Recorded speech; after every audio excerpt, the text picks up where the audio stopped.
नमस्ते साथियों। झुंझुनू पाठशाला में आपका स्वागत है। फोर्थ ग्रेड के लिए हम हर दिन कक्षा चलाते हैं हिंदी की। ठीक है, तो उसी में आज हम एकदम मॉडल पेपर की तरह प्रश्नों को लाया है। 20 प्रश्न होते हैं आपके जो कि पेपर में आएंगे। तो 20 प्रश्न मैं हर क्लास में आपको करवाता हूँ। और कुछ क्लास है जो टॉपिक वाइज करवाई है, और कुछ क्लास है जो कि जिसमें कम से कम किसी क्लास में 50 है, और जो पिछली कक्षा थी उसमें 70 प्रश्न थे, है ना। 70 प्लस थे, 75 प्रश्न थे उसमें।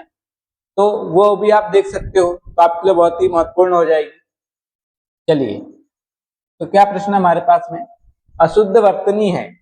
अब बताना आपको इसमें से चारों में से कौन सी अशुद्ध वर्तनी है। अब देखिए, शब्द शुद्धि का प्रश्न है, तो फोर्थ ग्रेड में भी काम आएंगी, साथ में पीएसआई में भी काम आएगा, यूपीएसआई में भी काम आएगा।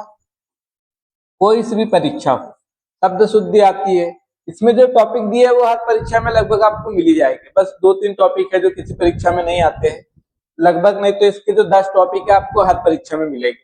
तो ये सभी परीक्षाओं के लिए एकदम महत्वपूर्ण कक्षा हो जाएगी। और जो पूरी प्लेलिस्ट है वो भी आप देखोगे तो आपके लिए हर परीक्षा में बहुत ही महत्वपूर्ण हो जाएगी। जितने टॉपिक इसमें है वो तो आपके काफी अच्छे मजबूत हो जाएंगे। चलिए, इसका क्या आंसर हो सकता है? तो जो साधु लिखा हुआ है बिल्कुल सही लिखा है, शून्य भी बिल्कुल सही लिखा है, सांसारिक बिल्कुल सही है, यह है संसार। तो इसमें लग गया एक प्रत्यय, एक प्रत्यय जैसे लगा तो सम का बदल गया, यहाँ पे सा में बदल गया, तो सांसारिक हो गया। हस्ताक्षेप, हस्ताक्षेप गलत दिया हुआ है, तो यही हमारे पास सही हो जाएगा। ये क्या होता है? हस्तक्षेप होता है ना, यहाँ पे आ नहीं आएगा, तो हस्तक्षेप एकदम सही वर्तनी हो जाएगी। चलिए अगला प्रश्न देखेंगे।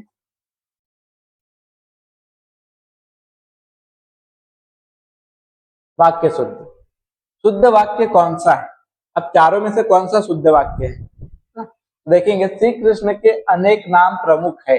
अब अनेक भी नाम फिर प्रमुख है, तो ये क्या हो रहा है? ये बिल्कुल नहीं जम रहा है, एक अशुद्ध वाक्य है। श्री कृष्ण के अनेक प्रकार के नाम है, अनेक प्रकार के लगाने की जरूरत नहीं, अनेक कह दो या फिर प्रकार के कह दो। ठीक है, यहाँ पे क्या हो रहा है? सही से नहीं बैठ पा रहा है। श्री कृष्ण के अनेकों नाम है, अब यहाँ पे अनेकों गलत है, एक होता है, और एक का बहुवचन क्या हो जाता है? अनेक। अब अनेकों करने की आपको आवश्यकता नहीं है, अनेक ही क्या है? बहुवचन शब्द है। तो जो अनेकों अगर आपको कहीं दिखता है तो वो बिल्कुल गलत हो जाएगा। श्री कृष्ण के अनेक नाम है, ये बिल्कुल सही वाक्य है ना। श्री कृष्ण के अनेक नाम है, तो बिल्कुल यहाँ सही है, तो चौथा ऑप्शन हमारे पास सही हो जाएगा। अगला प्रश्न हम देखेंगे। देखिए, उसके पहले आपके लिए कुछ जानकारी है कि आप अगर राजस्थान की किसी एग्जाम की तैयारी कर रहे हो जिसमें कि मुख्य रूप से चतुर्थ श्रेणी का है, हाई कोर्ट, तो राजस्थान के अगर जीके के आपको क्वेश्चन चाहिए 500 प्लस, तो वो आपको 20 रुपए में मिलेंगे, और फ्री नोट्स भी मिल जाएंगे साथ में आपको। ठीक है, और इसकी जानकारी अगर आपको लेना है तो इस व्हाट्सएप नंबर पे आप मैसेज कर सकते हो, या फिर @झुंझुनू9 यह टेलीग्राम है, टेलीग्राम चैनल पे भी आप मैसेज कर सकते हो, वहां पे जा सकते हो, टेलीग्राम पे भी जानकारी मिल जाएगी, या फिर इस व्हाट्सएप नंबर पे मिल जाएगी। और डिस्क्रिप्शन में आपको टेलीग्राम की लिंक दे दी जाएगी, तो उस ग्रुप में आप जुड़ सकते हैं, जिसमें कि आपको क्विज मिल जाएंगे, काफी अच्छे नोट्स मिल जाएंगे, और सब चीज की आपको उसमें जानकारी मिलते रहेगी। तो टेलीग्राम चैनल से जरूर जुड़े। चलिए, और आपको अगर चाहिए कुछ राजस्थान के जीके के 1000 प्लस चाहिए 21 रुपए में, हिंदी व्याकरण के चाहिए तो 21 रुपए में, कंप्यूटर के 300 प्लस क्वेश्चन आपको मिल जाएंगे 14 रुपए में, साथ में आपको क्या मिलेगा? फ्री क्विज मिल जाएगी, और पीडीएफ के रूप में मिल जाएगी, नोट्स और क्विज मिल जाएगी। और यही नंबर है, और ये आईडी है टेलीग्राम की, तो आप किसी पे भी मैसेज करके इसकी जानकारी ले सकते हो। चलिए,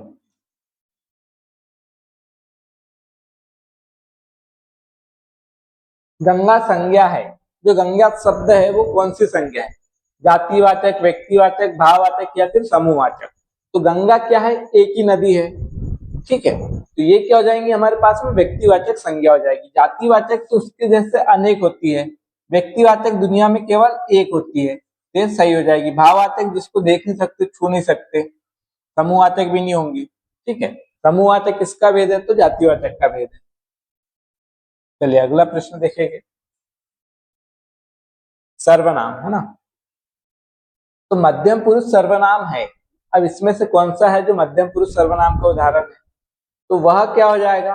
अन्य पुरुष में भी आता है, ठीक है, ये अन्य पुरुष हो जाएगा।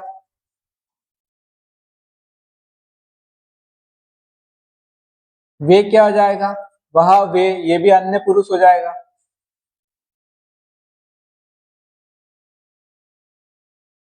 आप क्या हो जाएगा? मध्यम पुरुष हो जाएगा। और मैं क्या हो जाएगा? उत्तम पुरुष हो जाएगा।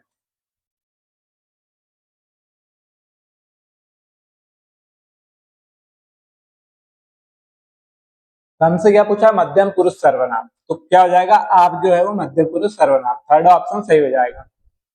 सर्वनाम की संख्या अगर पूछे आपसे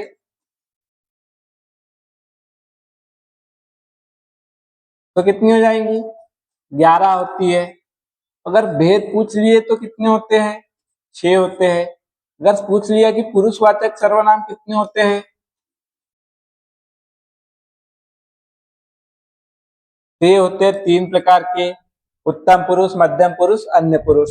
ठीक है, तो आपको याद रखना है कि सर्वनाम में संख्या पूछी है, भेद पूछे है, या फिर पुरुषवाचक सर्वनाम पूछे है। वरना आप डायरेक्ट गिनती में देखोगे, अगर आपको 11 आ गया तो 11 कर दोगे, 6 कर दोगे, 3 कर दोगे। तो इसलिए आपको प्रश्न पे ध्यान देना है कि प्रश्न में पूछा क्या गया है। संज्ञा से बना विशेषण बताना आपको कि संज्ञा से बना विशेषण कौन सा है। तो जैसे हम देखेंगे सुखी, प्रसन्न, कटु, सुंदर। तो सुंदर क्या है? विशेषण है, लेकिन ये किससे बना है? किसी से नहीं है, मूल विशेषण है।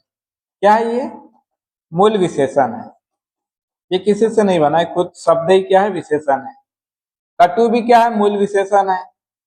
ये भी किसी से नहीं बना है। प्रसन्न भी मूल विशेषण है। ना संज्ञा से बना है, ना और सर्वनाम से बना, किसी क्रिया विक्रिया किसी से नहीं बना है। क्या है? ये मूल विशेषण है। और जो सुखी है, ये क्या हो जाएगा? संज्ञा से बना विशेषण, क्योंकि किससे बना है? सुख। और सुख क्या है? भाववाचक संज्ञा।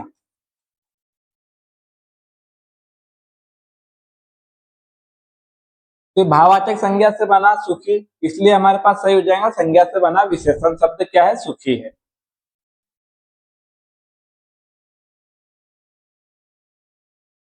चलिए, वह खाना खाकर सो गया। इसमें आपको क्रिया बताना है कि कौन सी क्रिया है। वह खाना खाकर सो गया, पहले क्या किया? खाना खाया, फिर सोया। मतलब एक क्रिया के बाद जस्ट दूसरी क्रिया। तो एक क्रिया के बाद दूसरी क्रिया हो जाए तो उसको क्या कहते हैं? पूर्वकालिक क्रिया कहते हैं। अकर्मक नहीं होगा क्योंकि खाना इसमें कर्म है। प्रेरणार्थक नहीं होगा, कोई प्रेरणा नहीं दी जा रही है। ठीक है। द्विकर्मक, दो क्रिया होना चाहिए, द्विकर्मक भी नहीं होगा।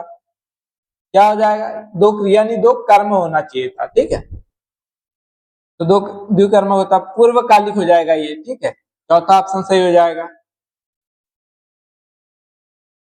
देखिए, बाकी वीडियो भी आप देख लोगे तो आपको अकर्मक, सकर्मक, नाम धातु क्रिया, द्विकर्मक क्रिया, इसकी जानकारी आपको मिल जाएगी अच्छे से, क्योंकि उसमें मैंने अच्छे समझाया है। हर क्वेश्चन को किसी न किसी तरीके से समझाया हुआ है।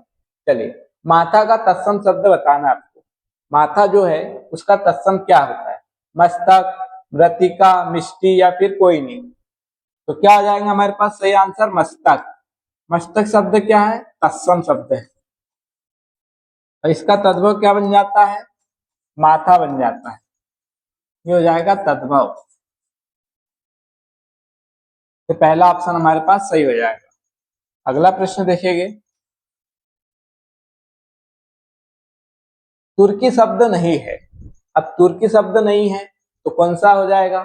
अगर आपने मेरी पुरानी वीडियो देखी है, प्ले लिस्ट की बराबर से वीडियो देखते आ रहे, तो आप ये बहुत आसानी से कर लोगे, क्योंकि रिक्शा जो शब्द है बहुत ही ज्यादा प्रचलित है, कई बार पूछा जा चुका है, तो इसके चांस ज्यादा है। तो होता क्या है कि जो विदेशी शब्द होते हैं जो ज्यादा प्रचलन में होते हैं उसी को पूछा जाता है। तो रिक्शा किस भाषा का है? मैंने आपको ट्रिक बताई थी कि जापान में रिक्शा ऐसे चलती है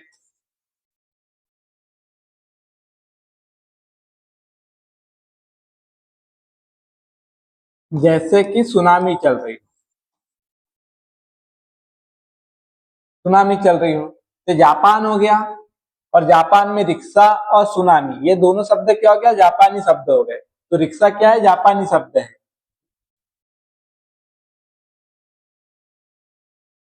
ठीक है।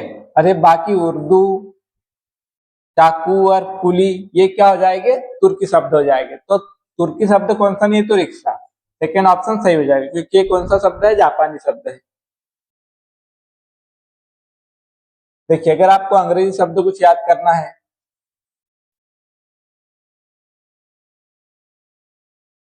देखिए, अब अंग्रेजी सीखने के लिए आपको स्कूल जाना होता है,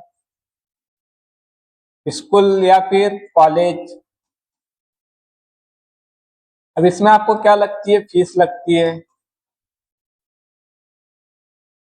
इसके बाद आप जब पढ़ लेते हो तो अफसर बन जाते हो,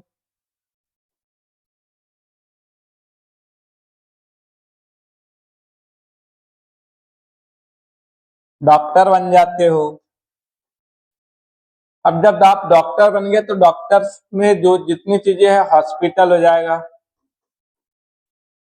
हॉस्पिटल में यूनिट होती है, कोमा होता है,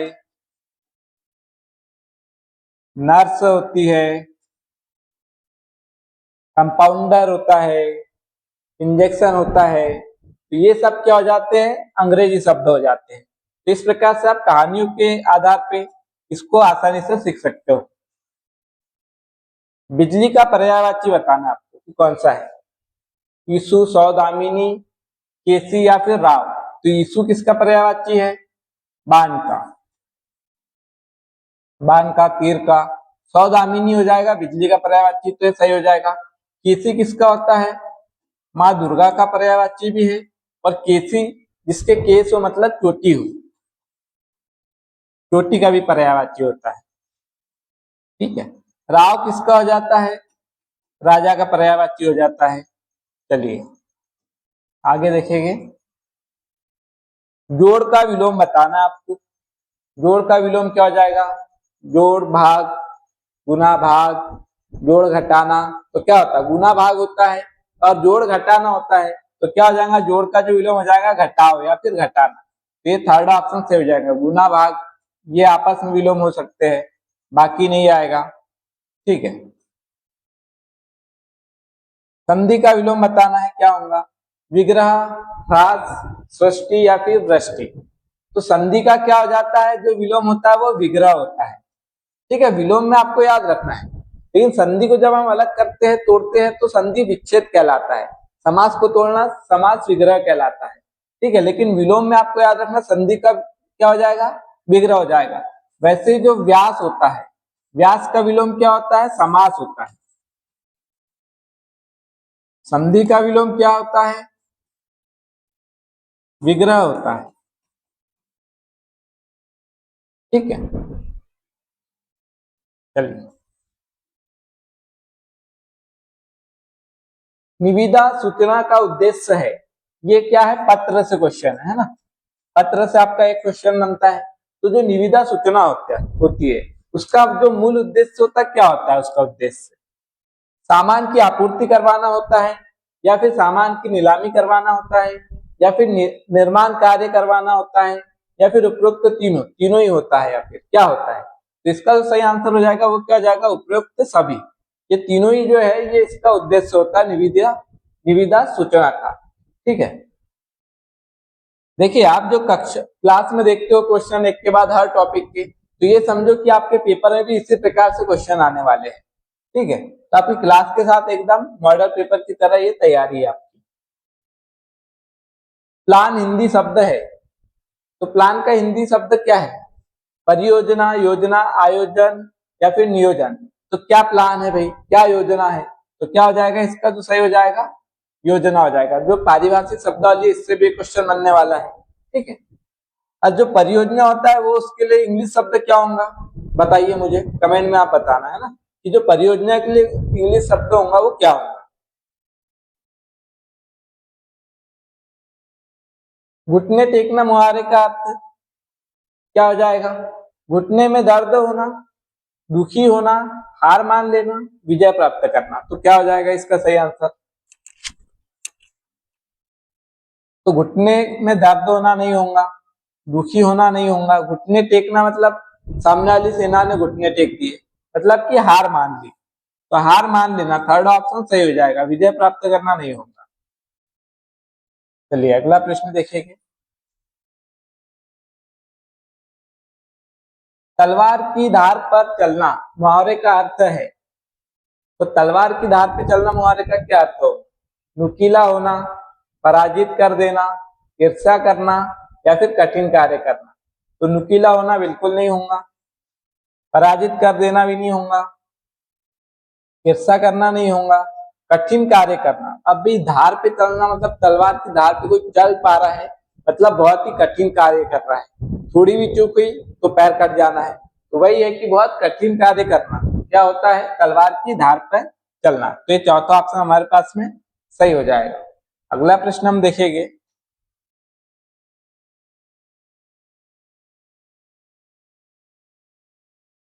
राम आए तो श्याम जाए, इसमें कौन सा काल है? अब इसमें सबसे पहले आप समझो, राम आए तो श्याम जाए मतलब राम अभी आया नहीं है, आएगा तब जाएंगे। मतलब कि ये कार्य हुआ नहीं है, मतलब भूतकाल इसमें होगा नहीं, तो भूतकाल वाला काट दो।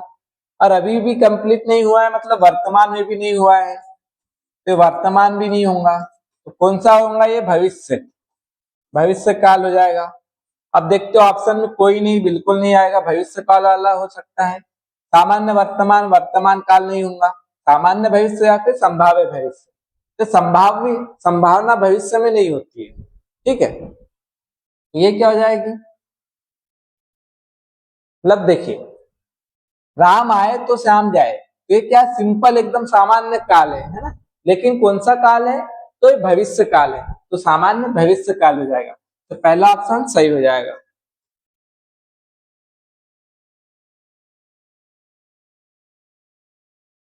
चतुर्भुज में संधि है। अब जो चतुर्भुज शब्द है उसमें कौन सी संधि है?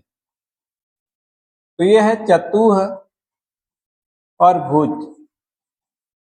तो विसर्ग बदल जाता है रॉ में। तो ये जब विसर्ग बदला तो कौन सी संधि है? विसर्ग संधि। तो स्वर संधि नहीं है, व्यंजन भी नहीं है, विसर्ग संधि है। और संयोग, संयोग भी नहीं है। संयोग क्या होता है? जहां कोई परिवर्तन ना हो, शब्द आके आपस में मिल जाए, उसको कहते हैं संयोग।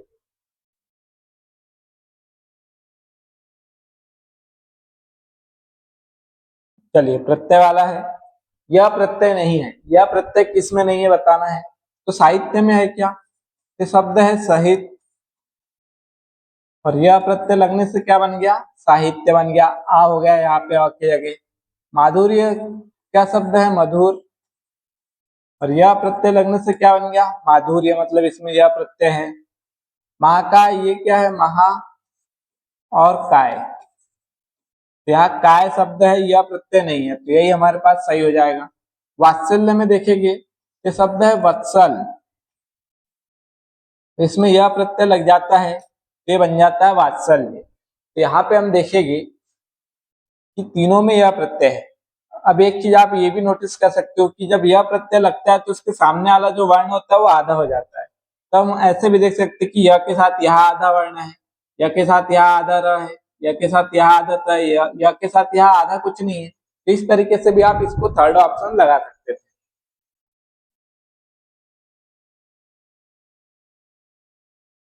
चलिए, विडोजा का पर्यायवाची है, क्या होगा विडोजा का पर्यायवाची?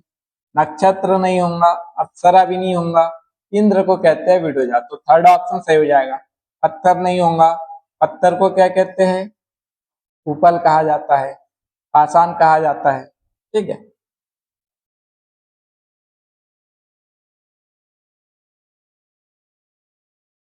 अब बताना है आपको कि विशेषण शब्द नहीं है, नहीं पूछा है।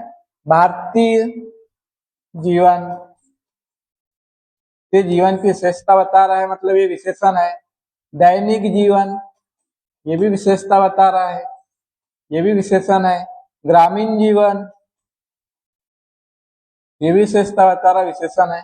मनुष्य, मनुष्य की बात कोई संज्ञा लग पा रही क्या? नहीं लग पा रही। तो जो मनुष्य है ये क्या है? संज्ञा है, विशेषण नहीं है। और मनुष्य कौन सी संज्ञा है? तो संज्ञा में भी कौन सा रूप हो जाएगा? ये जातिवाचक।